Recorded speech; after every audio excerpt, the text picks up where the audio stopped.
Conference आपने मुलाहिजा की। आगे बढ़ते हुए बात करेंगे। दरिया चनाब, सतलुज और रावी के सैलाबी रेले हेड पंजनत से गुजर रहे हैं।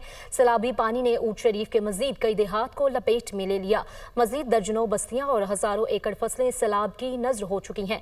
मजीद जानते हैं हेड पंजनत पर मौजूद नुमाइंदा दुनिया न्यूज़ ज़ियाउल हक शहजाद से। बताइएगा क्या सूरत हाल है। देखिए, दरिया चनाब, सतलुज और रावी के जो सैलाबी रेले हैं वो हेड पंजन से गुजर रहे हैं।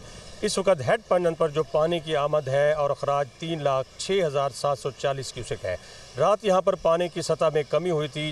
हेड पंजन इंतजामिया के इस हवाले से बताना है कि पानी का जो टेल का लेवल है वहाँ पर डिफरेंस हुआ था, जिसकी वजह से मेंटेन करके अब यहाँ पर जो पानी का लेवल है उसमें मज़ीद इजाफा होगा और पानी तेज़ी से डाउन स्ट्रीम की जानिब जा रहा है।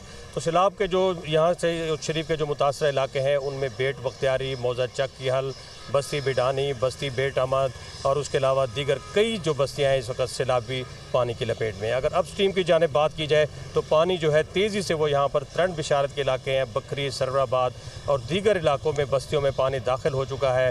यहाँ पर तालीमी इदारों की इमारतें और हॉस्पिटल इस वक्त सैलाबी पानी की लपेट में हैं।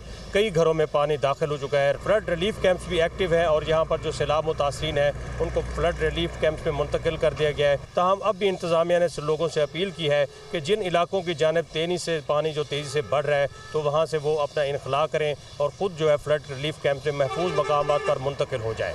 जी।